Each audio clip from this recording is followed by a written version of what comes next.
Let's start at the very beginning.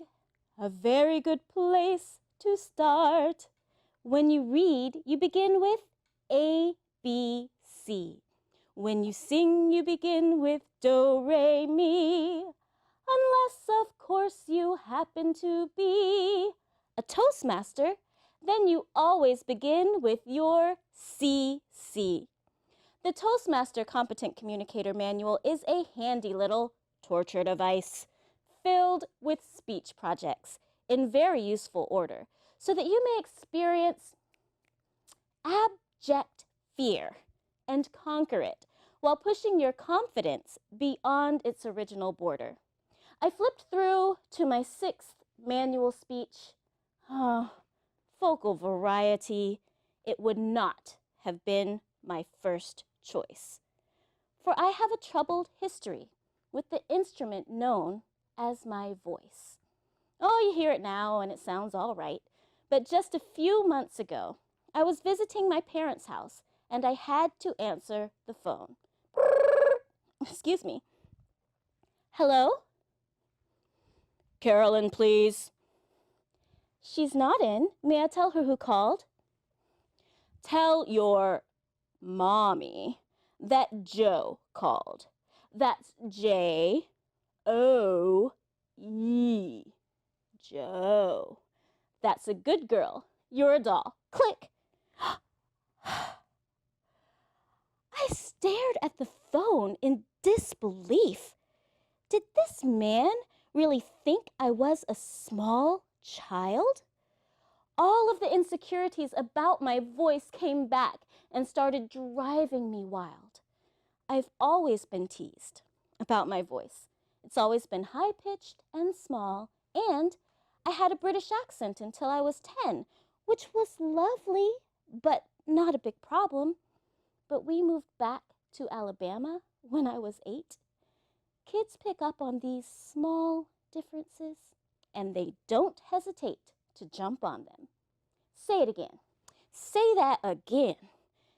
You hear that? Oh, she thinks she the queen. No, it doesn't sound bad when I say it like that, but trust me, kids can be mean. I hid in my room every night and practiced reciting stories and the voices in them until I'd erased the accent I thought made me different from other children. And then I waited and waited and waited and waited and waited, and I am still waiting.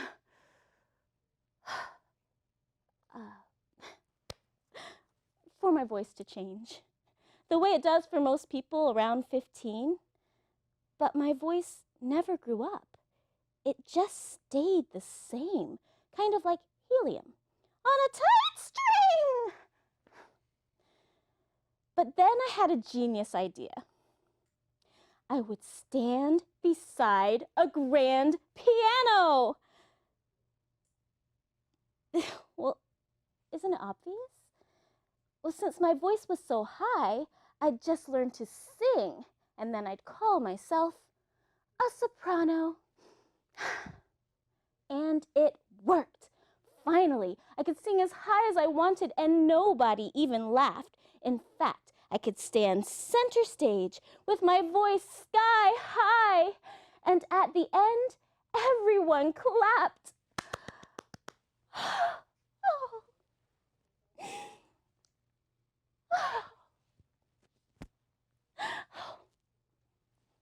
Oh. But every performance comes to an end.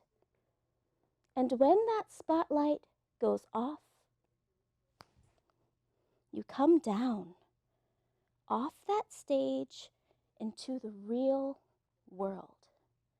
And in the real world, you still have to talk. It's not like I could go around singing everything.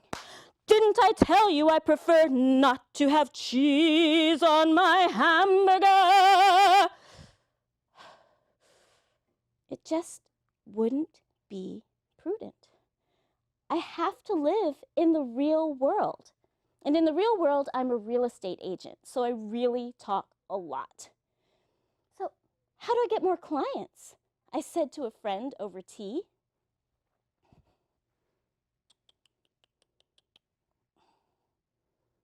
Well, you might consider deepening your voice. You sound like a baby to me. You're really sweet, and that's cute. But no one wants you to sell their house. They need a lion, and you seem too nice. And also, you sound like a mouse. Ouch. I ran to the internet. How to change voice. How to make voice deep. I tried everything. I found everything from vocal exercises to breathing exercises to surgery to cut my vocal cord and change the way I speak. And I tried everything, except surgery, to change my vocal range. But it's stubborn, and this voice of mine, it isn't going to change. So, what you hear, it's what you get. It's my voice, and I'm going to use it. Perhaps there's something about yourself you'd love to change.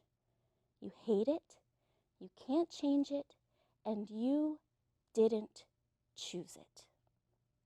The very thing about yourself that makes you cringe and hide is exactly the thing that if you work with it, can bring you exceptional pride. So use that thing. Find your voice. Somebody needs to hear it. And when you've accomplished your biggest win, you'll be so glad that you challenged your limits.